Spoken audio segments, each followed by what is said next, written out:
Hey there, welcome back to Doctor vs. Dirt. Today I'm going to take you through a video of me making a new suspension bridge over the creek.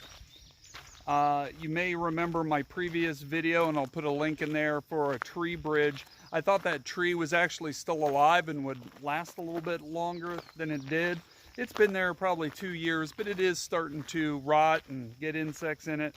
So I needed another bridge to go across the creek.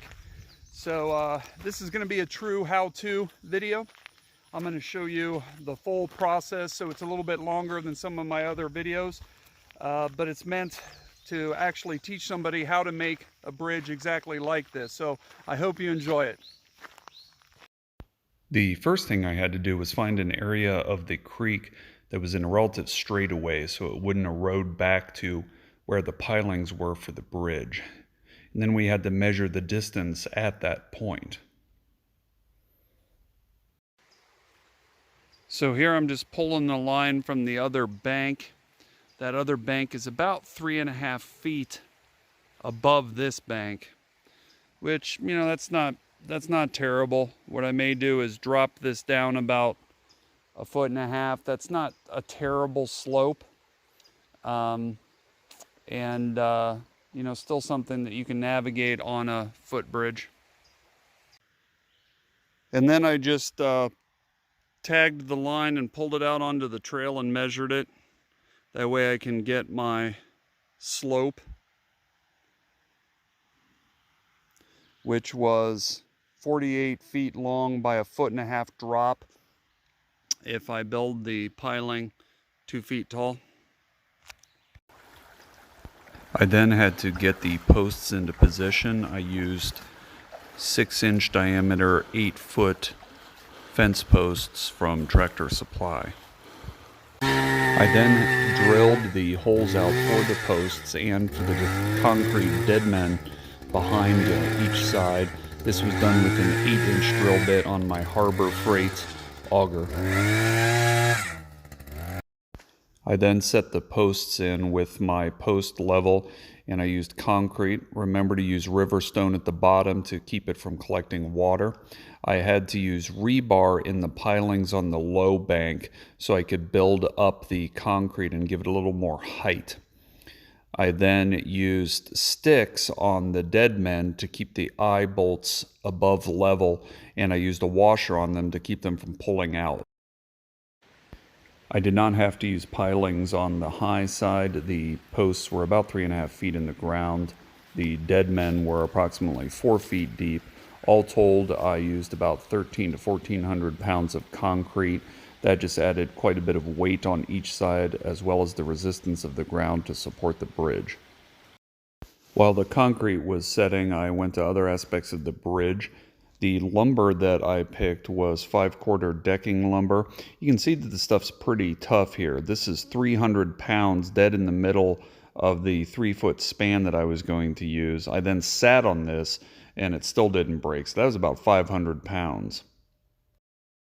I then started working on the wood. I estimated the amount of wood I needed with 5.5 inches of width. I also put tolerances in there for 1/2 inch in between. I then stacked up the wood and made sure that I clamped it together and strapped it together so as I was chainsawing down through it, it wouldn't splay apart. This worked really well and it went real quick cutting all this wood. I then stacked the wood and strapped it together in bales. I was able to then just grab it with the pallet forks and take large amounts of wood down to the creek at one time. This was pretty awesome. If you don't have a tractor or don't have forks, you could just use smaller bales and take it down with a ATV or UTV.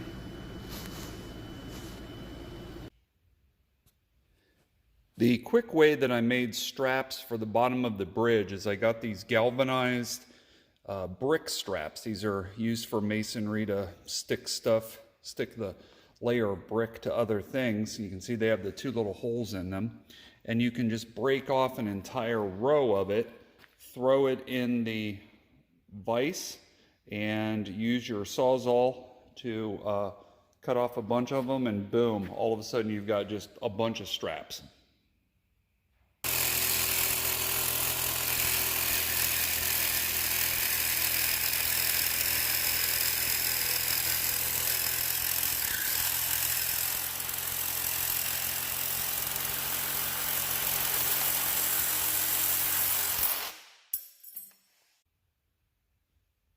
All right, here is how I've attached the cable to the bottom of the boards. This is just a demonstration.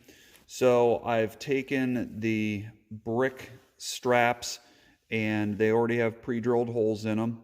And then I use these Everbuilt 1-inch roofing screws. So these are designed to go through metal and into wood. So that's nice. They're only 1 inch. You can't find decking screws less than about 1 1/4, and that's too deep. It'll come through the top of the board. So these are 1-inch screws, and this is sort of a corrugated metal, so it really grips onto this cable. The cable doesn't slide out from underneath this. The nice thing too is that this comes with an actual magnetic bit. So these little screws just click in there and it holds them real nicely, which will come in very handy as we're underneath the bridge trying to strap some of these things on.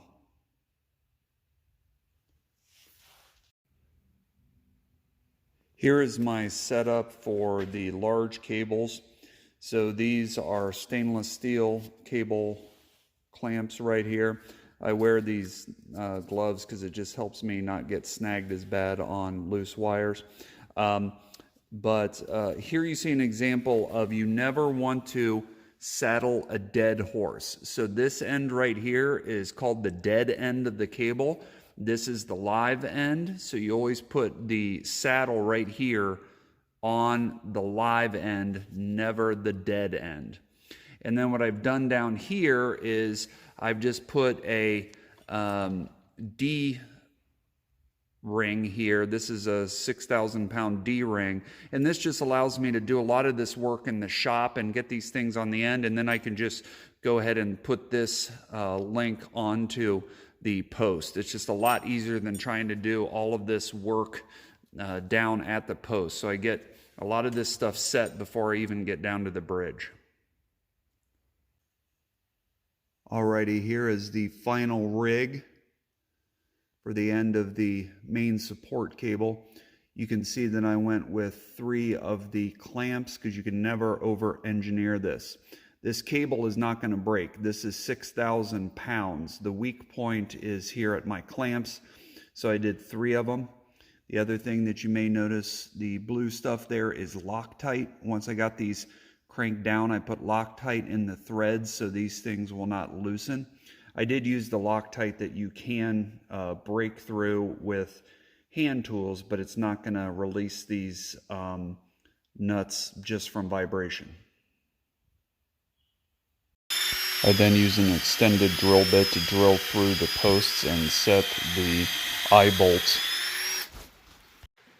On the high side, we peeled the bridge back and started to attach the boards. After we attached the cable to that end, it just allowed us to work on it because this side was going to be lower to the ground. We stretched the cables across the creek with the ATV winch, and then we pre-made a lot of these boards with the straps on the bottom attached at one side. Then we could slide it on there, and then I made T-shaped spacers that were a 1/2 inch apart to keep the boards apart. That allowed us to then come underneath it and screw these in. Okay. Here we see Ted. You can see him next to the ladder. This is where it's really good to have a friend who's 6'8" when you're building a bridge. Say hi, Ted. Hello, everybody. So here you can see how I stretch these cables. This is one of the railing cables. I've tied a dummy loop on here and just strapped it to the cable I'm pulling tight. And then I connect that to the ATV. I use that to pull this tight. And then once it's tight, then I can set the true loop. And then I just take the tension off of it and take off the dummy line. And that keeps it pretty tight. And then I finish tightening, of course, with the turnbuckle.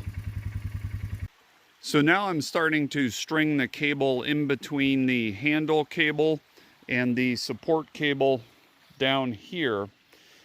Now, the distance between this top cable and this lower cable is about 40 inches. And so what I want to do is make sure that out there when I'm stringing this and I'm maintaining that distance, because of course there's far more weight on the cables that are supporting the wood than there are up here on, you know, the railing cables.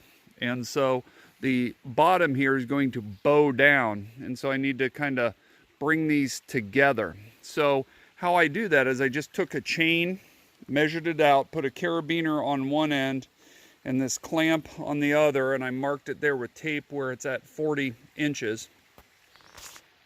You can see here now this is clipped on.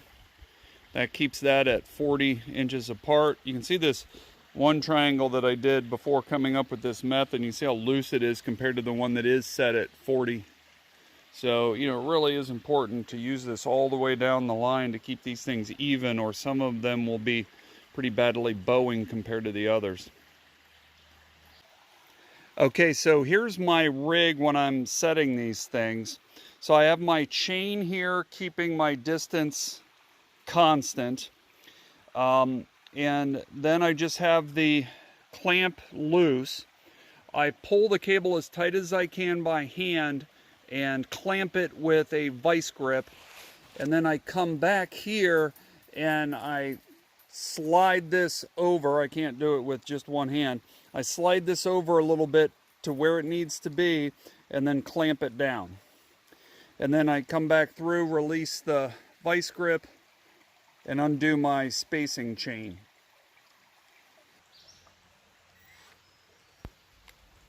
I then went to the high end down by the pilings and was able to get under that end to finish off the boards down to the end of the main cables. Luckily this wasn't too great of a distance, so I didn't have to do a lot of this, but it wasn't terrible, especially because of that magnetic bit that I showed you earlier. You can just click things on there and kind of do stuff upside down.